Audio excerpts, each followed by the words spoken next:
میں جامعہ girls senior secondary school سے مازیہ اظہر کو بلاتی ہوں کہ وہ آئیں اور اپنے خیالات پیش کریں۔ آنکھ جو کچھ دیکھتی ہے لب پہ آ سکتا نہیں، آنکھ جو کچھ دیکھتی ہے لب پہ آ سکتا نہیں، محو حیرت ہو کہ دنیا کیا سے کیا ہو جائے گی۔ جناب صدر محفل، محترم اساتذہ کرام اور جناب مہمان خصوصی اور میرے عزیز ساتھیوں، السلام علیکم۔ میں ماریہ اظہر 11ویں جماعت کی طالبہ جامعہ گرلز سینئر سیکنڈری اسکول سے آج اس عنوان کیا سوشل میڈیا پر کنٹرول کی ضرورت ہے، اس کی موافقت میں اپنی دلیل پیش کرنے جا رہی ہوں۔ کسی چیز کے رحمت یا زحمت ہونے کا تعین اس کے معاشرے پر پڑنے والے اثرات سے ہوتا ہے۔ صدران وقار، یہ ایک حقیقت ہے کہ سوشل میڈیا نے ہمارے خیالات اور معلومات کو آزادانہ طور پر شیئر کرنے کا ایک شاندار پلیٹ فارم فراہم کیا ہے، لیکن بدقسمتی سے اسی آزادی کا غلط استعمال کرتے ہوئے کچھ لوگ جھوٹی اور گمراہ کرنے والی معلومات اس طریقے سے پھیلانے کی کوشش کرتے ہیں کہ وہ معاشرے میں بدامنی لاتے ہیں، اور یہ جھوٹی خبریں نہ صرف معاشرے میں بدامنی لاتے ہیں بلکہ بعض اوقات فرقہ وارانہ تناؤ اور تشدد کو بھی جنم دیتی ہے۔ دلی دنگے 2020 اور مظفر نگر کی 2013 کے دنگے ہر کسی کو وہ دن یاد ہے، اور یہ تو ہماری دو بڑی مثالیں ہیں۔ تو کہاں گئے وہ لوگ کہ جن کے بغل میں کتابیں اور ذہن میں نور کا منارہ تھا، وہ نسل جناب صدر جو اپنے بڑوں سے داستانیں سن کر جوان ہوا کرتی تھی، آج بے حیائی مبنی کہانیاں دیکھتے ہیں۔ تو ایسے میں سائبر کرائم کے کیسز کی تعداد میں اس قدر اضافہ ہوتی ہے کہ وہ دن دگنی اور رات چوگنی ترقی کرتی ہے۔ جناب اعلیٰ، یہ انٹرنیٹ نہیں بلکہ انٹرنیٹ ہے جس میں آپ ایک مرتبہ داخل تو ہو گئے لیکن اس سے نکلنا محال ہے۔ کووڈ-19 وبا کے دوران ہر کسی کو وہ دن یاد ہے جب سوشل میڈیا کا استعمال کر کے جھوٹی اور گمراہ کرنے والی معلومات جیسے گھریلو علاج اور ویکسین کے بارے میں خبریں اس قدر پھیلائی گئی تھی کہ اس وقت عالمی ادارے صحت اور دیگر صحت کے اداروں نے اس کے تیزی سے پھیلاؤ کی طرف خبردار کیا تھا، اور سوشل میڈیا کی طرف زور لگانے کا بھی ایک کنٹرول کی اور زور لگانے کا بھی خبردار کیا گیا تھا۔ حالانکہ اس وقت کوئی بھی کنٹرول لاگو نہیں کیا گیا تھا جناب اعلیٰ۔ جہاں اس نے بہت سی آسانیاں پیدا کر دی ہیں، وہیں اس نے ہمیں ذہنی مسائل سے دوچار کر دیا ہے۔ جہاں اس نے ہماری زمینی فاصلوں کو کم کیا ہے، وہیں ہمارے رشتہ داروں سے بیگانہ کر دیا ہے۔ جہاں اسے مذہب کی ترویج و ترقی کا سبب بننا تھا، آج وہ مذہبی جذباتوں کو ٹھیس پہنچانے کا ایک ہتھیار بن چکا ہے۔ یہی وہ واٹس ایپ ٹک ٹاک ہے جس نے ہمارے نوجوان نسل کو اس قدر تباہ و برباد کیا ہے کہ افسوساً مجھے یہ کہنا پڑ رہا ہے کہ سوشل میڈیا ہمارے معاشرے کی تعمیری نہیں بلکہ ایک تفریحی ذریعہ بن چکا ہے۔ وہ نسل جناب صدر جو جواہر لال نہرو، ڈاکٹر اے پی جے عبدالکلام، رامانوجن جیسے مہان ہستیاں بننا چاہتے تھے، آج بے فضول مواد بنانے کے خواہش مند نظر آتے ہیں۔ اس اجالے سے تو بہتر تھا اندھیرا ہوتا، اس اجالے سے تو بہتر تھا اندھیرا ہوتا، روشنی لائی ہے منزل سے بہت دور ہمیں، بہت دور ہمیں۔ جناب اعلیٰ، سوشل میڈیا کے ذریعے انقلاب برپا کرنے والوں کو میں یہ بتا دیں کہ سوشل میڈیا نسل اپنے کمروں میں بیٹھ کر لائکس اور کمنٹس تو کر سکتی ہے، مگر آنکھوں میں آنکھیں ڈال کر سچ بولنے کی ان میں ہمت تک نہیں ہے۔ سوشل میڈیا پر دستیاب نقصان دہ مواد بچوں اور نوجوانوں کی ذہنی صحت کے لیے اس قدر خطرہ بن رہی ہے کہ بچے جانے انجانے میں ایسی چیزوں کو دیکھ لیتے ہیں جو کہ شاید نہیں جناب اعلیٰ ان کے لیے خطرہ ہی بن رہی ہے۔ اور صرف یہی نہیں، آج کل digital arrest, digital fraud, schemes تو ہمارے اتنے بڑے سنگین مسائل ہیں کہ وہ سوشل میڈیا پر اس قدر فروغ پا رہے ہیں۔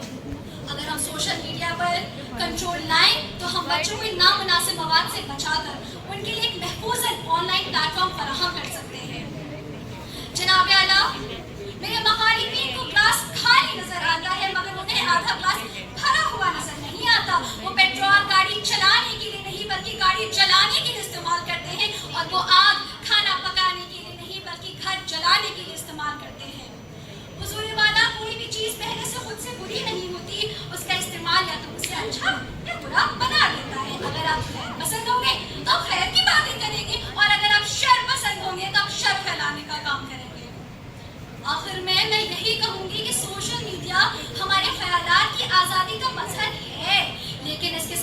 داری بھی تو جڑی ہوتی ہے. تو آئیے ہم ایک ایسا حل قائم کرتے ہیں کہ جس میں ہماری آزادی اور خیالات دونوں ساتھ ساتھ چلے. جہاں اختیار ہے وہاں ضبط بھی ہونا چاہیے. جہاں اختیار میڈیا پر یہ ضبط کنٹرول کی صورت میں ضروری ہے. اپنے تقریر کا اختتام مزید ان الفاظوں سے کرنا چاہوں گی. قلندر نہیں گرتا حالات کے قدموں پر، قلندر نہیں گرتا. تارا جو ٹوٹے تو زمین پر نہیں گرتا. گرتے ہیں سمندر میں بڑے شوق سے دریا، گرتے ہیں سمندر میں بڑے شوق سے دریا، لیکن کسی دریا میں سمندر نہیں گرتا. جزاک اللہ خیر. کہ وہ آئے اور اپنے موضوع کے مخالفت میں اظہار خیال کریں.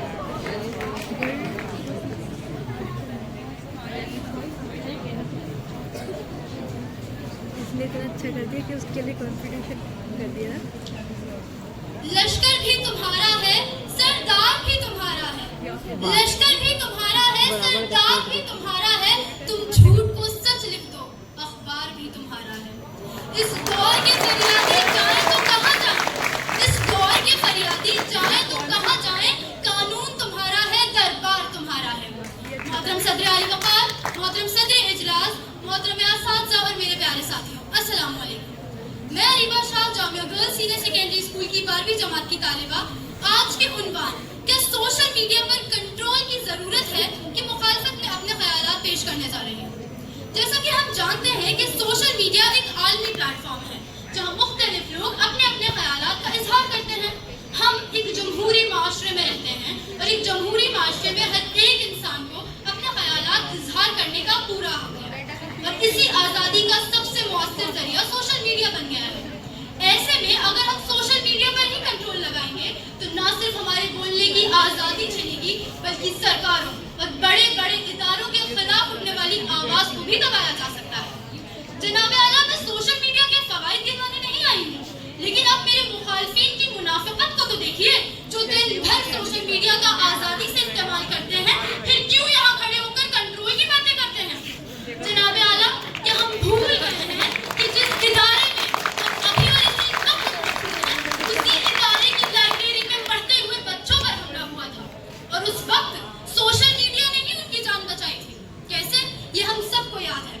بات جب CNRC کی ہو ہی رہی ہے تو ہم سب کو یاد ہوگا کہ اس موقع پر ان گنت پوسٹ اور اکاؤنٹس پر بندش لگائی گئی تھی اور اس سے لوگوں کی اتنی فکر بڑھ گئی کہ کیا جس انسان کے خیالات متفق نہیں اس کے خیالات کو دبا دیا جائے گا. یہ تو صرف ایک مثال ہے، ایسی ان گنت مثالیں ہیں. بات اگر کی جائے کسان احتجاج کی تو کسان احتجاج کے موقع پر اسی سوشل میڈیا نے کسانوں کی آواز بن کر نہ صرف قومی بلکہ بین الاقوامی سطح پر ایک اہم کردار نبھایا تھا. اگر سوشل میڈیا پر کنٹرول ہوتا تو ہو سکتا تھا یہ بات اتنی نہ پھیلتی یا ہو سکتا تھا اس معاملے پر اتنا غور و فکر کیا ہی نہیں جاتا. جناب اعلیٰ، اس سب کے باوجود بھی اگر ہم سوشل میڈیا پر کنٹرول کا سوچیں تو ہم کیا سوچتے ہیں کہ سوشل میڈیا جیسے عالمی پلیٹ فارم کو کون کنٹرول کرتا ہے؟ آپ، میں یا حکومت؟ تاریخ گواہ ہے کہ جب جب نفرتی مواد، فحشی مواد یا نقصان دہ مواد کے نام پر سوشل میڈیا کو کنٹرول کرنے کی کوشش کی گئی ہے تب تب صرف بولنے کی آزادی ہی چھینی ہے اور اس کی بہت بڑی بڑی مثالیں ہیں. بات کری جائے اگر چین کی تو چین میں حکومت نے سوشل میڈیا پر کنٹرول کے لیے سخت قانون نافذ کر رکھا ہے اور حکومت کے خلاف بولنے والے لوگوں کو قید میں ڈال دیا جاتا ہے. ایران میں بھی سوشل میڈیا پر کنٹرول کے لیے سخت قوانین موجود ہیں اور یہاں پر بھی حکومت کے خلاف بولنے والے لوگوں کو گرفتار کر لیا جاتا ہے. یہاں پر 2009 کے انتخابات کے بعد سوشل میڈیا کو نشانہ بنایا گیا. صرف اتنا ہی نہیں بلکہ روس اور ترکی جیسے بڑے بڑے ممالک میں بھی سوشل میڈیا پر کنٹرول میں اضافہ دیکھا گیا ہے اور دیکھا گیا ہے کہ یہاں کی حکومت نے بہت سارے سوشل میڈیا پلیٹ فارم پر بندشیں عائد کی ہیں جس سے صارفینوں کے اوپر قانونی کارروائیاں بھی ہوئی ہیں. جناب اعلیٰ، اس سب کے باوجود بھی اگر ہم پھر بھی سوشل میڈیا پر کنٹرول کا سوچیں تو کیا یہ سچ میں اتنا ہی آسان کام ہے؟ نہیں. سوشل میڈیا جیسے عالمی پلیٹ فارم پر کنٹرول لگانا بہت ہی پیچیدہ کام ہے. لاتعداد صارفین اور ان گنت پوسٹوں پر نگرانی رکھنا بہت مشکل کام ہے جو کہ کسی ایک انسان کے بس میں نہیں. جناب اعلیٰ، سوشل میڈیا آج کے اس دور میں ایک ایسا اہم پلیٹ فارم بن گیا ہے جہاں چھوٹے چھوٹے کاروبار اور اسٹارٹ اپس اپنی مصنوعات اور خدمات کا اشتہار کرتے ہیں اور کسی بھی قسم کے سخت کنٹرول سے ان کی پہنچ محدود ہو سکتی ہے. اور ان کی پہنچ محدود ہوئی تو ہماری اقتصادی ترقی کا جو حال ہوگا وہ ہم سبھی جانتے ہیں. اس لیے سوشل میڈیا پر کنٹرول لگانا تو کوئی حل ہوا ہی نہیں. لہٰذا سوشل میڈیا پر کنٹرول لگانے کی بجائے لوگوں کے اندر بیداری پیدا کی جائے اور لوگوں کو اسے استعمال کرنے کی تعلیم و تربیت دی جائے. لوگوں کے اندر بیداری پیدا کرنا اور تعلیم و تربیت کو فروغ دینا ایک بہتر حل ہو سکتا ہے جس سے لوگ ذمہ داری کے ساتھ اس پلیٹ فارم کا استعمال کریں گے. آخر میں یہی کہوں گی کہ آگ ہاتھ جلانے کا کام بھی کرتی ہے اور کھانا بنانے کا کام بھی کرتی ہے. آگ ہاتھ جلانے کا کام بھی کرتی ہے اور کھانا بنانے کا کام بھی کرتی ہے. یہ ہم پر مبنی ہے کہ ہم اس کا کیسے استعمال کریں. شکریہ.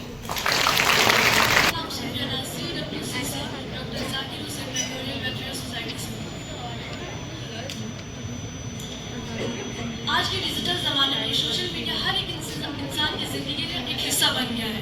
اسی بے انتہا استعمال کی وجہ سے بہت سارے مسئلے بھی پیدا ہو رہے ہیں. ہم صبح اٹھتے ہیں تو ہمارے ہاتھ میں فون ہوتا ہے, رات میں سوتے ہیں تو ہمارے ہاتھ میں فون ہوتا ہے. سوشل میڈیا کا ہم استعمال کہاں نہیں کرتے. سوشل میڈیا جہاں دور دراز کے لوگوں سے ہمیں بات کراتا ہے وہی پاس میں رہنے والے لوگوں کو ہم سے دور کرتا ہے. جہاں ہم بچپن میں 2 کا ٹیبل یاد کرتے تھے, آج وہی بچے اپنے فون میں blogging and Instagram per reels بنایا کرتے ہیں. سوشل میڈیا ہمارے ذہن میں اتنی جمہوریت کے ساتھ سوار ہو چکا ہے کہ چاہ کر بھی ہم اس سے دور نہیں ہو پا رہے. کوئی تصویر ہمیں ہماری اگر پسند آ جاتی ہے اور اس پر صرف 4 لائکس ملتے ہیں تو وہ تصویر ہی ہمیں بری لگنے لگتی ہے. یہ ہماری خوشی نہیں دیکھتی کہ ہم کیا چاہتے ہیں, یہ وہ دیکھتا ہے لوگوں کو پسند آئے گا تب جا کر ہمیں اچھا لگے گا. سوشل میڈیا سے آج اتنے بڑے کرائمز ہو رہے ہیں جیسا کہ ہم دیکھ سکتے ہیں سائبر بلنگ. سائبر بلنگ سے آپ سب واقف بھی ہوں گے اور بہت لوگ اس کا شکار بھی ہوئے تھے. سائبر بلنگ کے سب سے زیادہ کیسز 2014 میں 9622 ہوئے تھے. آپ دیکھ سکتے ہیں نیشنل کرائم بیورو کے مطابق 9622 یعنی راؤنڈ آف کیا جائے تو 10,000 کیسز سائبر بلنگ کے. انڈیا 3rd نمبر پہ آتا ہے سائبر بلنگ کے کیسز پہ. اور سائبر بلنگ کہاں ہوتی ہے؟ سوشل میڈیا پہ ہی تو ہوتی ہے. تو آپ کو کیا لگتا ہے ہمارے لیے, آپ کے لیے یا آنے والے وقت کے لیے, جنریشن کے لیے کیا سوشل میڈیا اتنا ہی رہے گا؟ کیا اس کی ٹیکنالوجی اور نہیں بڑھے گی؟ تو میری یہ حکومت سے درخواست ہے کہ اس پر کنٹرول لگایا جائے اور ابھی اس سوشل میڈیا پر بالکل کنٹرول ضروری ہے. کچھ وقت پہلے ایک گیم بہت ہی زیادہ فیمس ہوا تھا. کون سا گیم؟ PUBG. 19 مارچ 2018 میں PUBG گیم لانچ تو ہوا تھا اور انڈیا میں بھی آیا تھا, لیکن 2020 میں اسے بند بھی کر دیا گیا. کیوں؟ کیونکہ یہ گیم کی لت اتنے زیادہ حاوی ہو چکی تھی بچوں پر, جوان لوگوں پر, کہ یہ گیم بہت سارے جرم بھی کروا رہی تھی. بچے ذہنی طور پہ بیمار بھی ہو جا رہے تھے, بہت بچے سوسائڈ بھی کر لے رہے تھے, بہت سارے بچے اس پہ پیسہ بھی لگا دے رہے تھے. تو ہماری حکومت کو اس گیم کو بین کرنا پڑا. تو میری اس حکومت سے درخواست ہے کہ سوشل میڈیا پہ کنٹرول لگایا جائے اور اس سوشل میڈیا کے قہر کو روکا جائے. شکریہ.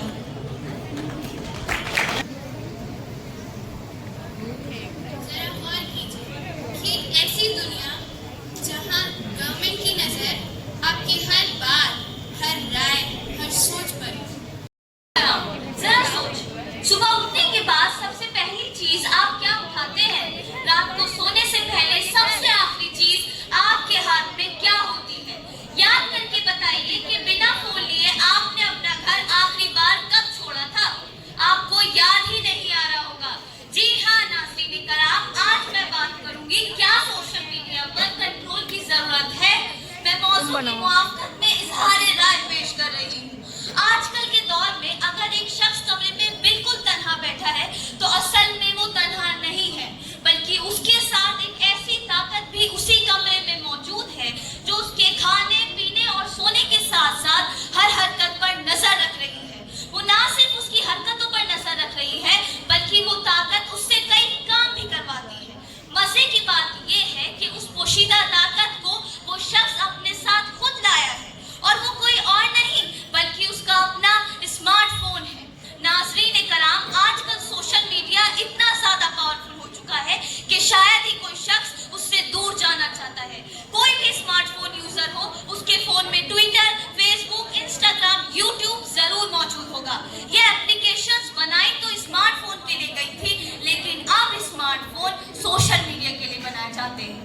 جیسے جیسے دن گزرتے جا رہے ہیں سوشل میڈیا کی پاور مزید بڑھتی جا رہی ہے.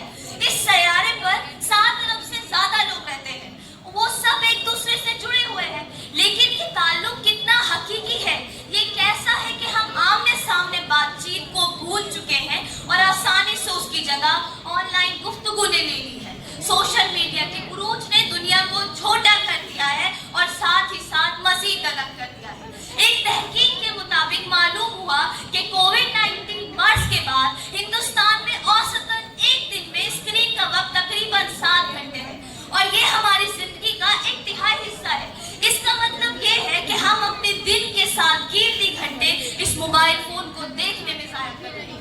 اب حالات یہ ہو چکے ہیں کہ والدین اپنے بچوں کو غیر نصابی کلاسوں، گیمز اور ٹیم کی سرگرمیوں میں حصہ لینے کی ترغیب دے کر موبائل فون کا استعمال روکنے کے لیے سخت محنت کر رہے ہیں تاکہ بچے اپنے قیمتی وقت کا صحیح استعمال کرنا سیکھیں۔ Social networking sciences, Facebook, Twitter, Telegram, MySpace وغیرہ کچھ مستقل خلفشار ہیں۔ سوشل میڈیا بدقسمتی سے ایک ایسا پلیٹ فارم ہو چکا ہے جہاں جنسی زیادتی ہو رہی ہے اور بدسلوکی کرنے والے ان نیٹورکنگ سائٹس کا استعمال ممکن ہے متاثرین کے ساتھ تعلقات استوار کرنے کے لیے کر سکتے ہیں، جو دھیرے دھیرے ان کا اعتماد حاصل کر رہے ہیں اور انہیں جنسی طور پر ہراساں کرنے یا بدسلوکی کرنے کے لیے استعمال کر سکتے ہیں۔ سائبر بلنگ، ہیکنگ، نامور اور مشہور شخصیات کا پیچھا کرنا کچھ بدترین ڈراونے خواب ہے۔ تقریباً 80 سے 90% نوجوانوں نے سوشل میڈیا پر کسی نہ کسی قسم کی بے رحمی کا مشاہدہ کیا ہے۔ جب ہم کچھ آن لائن دیکھتے ہیں تو اسے دیکھا جاتا ہے، ٹریک کیا جاتا ہے، یہاں تک کہ ہر وہ قدم جو ہم وہاں اٹھاتے ہیں اس کی احتیاط سے نگرانی کی جاتی ہے۔ ہمیں کبھی احساس نہیں ہوتا کہ انجینئرز کا ایک پورا گروپ ہمارے پیچھے بیٹھا ہے اور ہر عمل پر نظر رکھے ہوئے ہیں۔ ان کا اصل کام آپ کے نفسیات کو آپ کے خلاف استعمال کرنا ہے۔ اس لیے ہم کہہ سکتے ہیں کہ رازداری ختم ہو چکی ہے۔ آج کل کے منظر نامے اور تباہی کو دیکھتے ہوئے یہ کہنے پر مجبور ہوں کہ سوشل میڈیا ایک لعنت ہے۔ اب یہ بات غیر معمولی طور پر عام ہوتی جا رہی ہے کہ انسان اب اپنے اعلیٰ کار کا خود اعلیٰ کار ہو گیا ہے۔ سر البرٹ آئنسٹائن نے در حقیقت ایک دانشمندانہ پیشن گوئی کی تھی کہ ہماری ٹیکنالوجی، گیس موز اور سوشل میڈیا ہمیں تباہی کی طرف لے جاتے ہیں۔ سوشل میڈیا معاشرے کے لیے ایک خطرہ بن گیا ہے۔ یہ سائبر کرائم یا سائبر بلنگ جیسے سنگین جرائم کی حوصلہ افزائی کرتا ہے۔ ہم نے روہنی کوٹ کمپلیکس میں بم کیس کی طرح دیکھا ہے۔ بھارت بھوشن کٹاریا، جسے روہنی کوٹ کمپلیکس میں بم رکھنے کے الزام میں گرفتار کیا گیا تھا، پوچھ گچھ کے دوران اس نے اعتراف کیا کہ اس نے یہ IIT ڈیوائسز، یوٹیوب ویڈیوز اور آن لائن وسائل کی مدد سے تیار کی تھی۔ سوشل میڈیا کا سب سے خطرناک حادثہ وہ بلو ویل چیلنج رہا ہے۔ یہ ایک خودکش چیلنج ہے جو سونے کے خطرے کی طرح 2-4 نوجوانوں کو مارنے میں لگتا ہے۔ یہ واقعہ اس بات کا سب سے بڑا ثبوت ہے کہ سوشل میڈیا کتنا جان لیوا ہو سکتا ہے۔ آج کل لوگ سوشل میڈیا میں اس قدر مصروف ہیں کہ دن میں اپنے خاندان، صحت اور کبھی اپنے وجود کو ہی بھول جاتے ہیں۔ لوگ خود کو جنون میں مبتلا کر رہے ہیں۔ سوشل میڈیا پر خود کا جنون کئی طریقوں سے ظاہر ہو سکتا ہے۔ ذاتی شہری شکل، کامیابیوں یا دوسروں کی توثیق پر ضرورت سے زیادہ توجہ۔ یہ سلوک اکثر تعریف کی خواہش سے ہوتا ہے اور یہ منفی نتائج کا باعث بن سکتا ہے۔ ناظرین کرام، سوشل میڈیا ایک بہترین پلیٹ فارم ہے جہاں کوئی بھی غلط معاملات بغیر کسی تصدیق کے پانی کی طرح پھیل جاتی ہے اور اس سے بعض اوقات فسادات بھی ہو سکتے ہیں۔ جناب صدر، پولی بائی ایپ پر نیلامی کے لیے سینکڑوں مسلم خواتین کی چھیڑ چھاڑ کی گئی۔ تصویروں کو ان کی اجازت کے بغیر اپلوڈ کرنے کے معاملے کو ہی دیکھ لیجئے۔ 21 سال نیرج بسنوئی نے گیٹھا پلیٹ فارم پر پولی بائی ایپ میں دفاع عصمت آرا کی تصویر بھی شامل ہے۔ لیکن حقیقت یہ ہے کہ انسان نے انٹرنیٹ بنایا ہے تو اسے اپنے حکم کا غلام ہونا چاہیے۔ افسوس ناک حقیقت یہ ہے کہ انٹرنیٹ یا سوشل میڈیا ہماری زندگیوں پر راج کرنے لگا ہے۔ میں لہٰذا سوشل میڈیا کی سختی سے مخالفت کرتی ہوں اور میری آپ سب سے استدعا ہے کہ سوشل میڈیا پر کنٹرول کی ضرورت ہے۔ پیچھے ان کی کمپنیاں ہوتی ہیں، مثلاً ٹاٹا اسٹیل، ITC، جن کے پیچھے ٹاٹا کمپنی ہے۔ ان شیئر سے متعلق معاملات پر نہ صرف ان کی کمپنیوں کی نظر ہوتی ہے بلکہ ان کے اوپر اسٹاک ایکسچینج اور سیبی جیسے بھی ادارے ہیں جو اس میں کسی طرح کی دھوکے دھڑی پر نظر اور جانچ کا کام سنبھالتی ہیں۔ لیکن کرپٹو کرنسی کے پیچھے تو ایسی کوئی مرکزی طاقت نہیں ہے۔ اگر آپ کے ساتھ دھوکہ دھڑی ہوتی ہے تو آپ اس کی شکایت کہاں درج کریں گے اور اس کی سنوائی کہاں ہوگی؟ اب آپ سے میرا ایک سوال ہے، کیا آپ اس کو اس کے نام کی طرح کرنسی مانیں گے؟ کیونکہ قانونی طور پر رائج کرنسی کے انتظامات کے پیچھے ایک مرکزی اتھارٹی ہوتی ہے جو کہ اس کی قیمت میں اچھال، رسد یا گردش مطلب سپلائی اور سرکولیشن سے متعلق معاملات کو سنبھالتی ہے۔ سوچئے کہ آپ نے اپنا محنت سے کمایا ہوا پیسہ کرپٹو کرنسی میں لگا دیا اور پھر اس کی قیمت 40 سے 50% گر گئی تو آپ کا سرمایہ تو آدھا ہی رہ جائے گا، اور اگر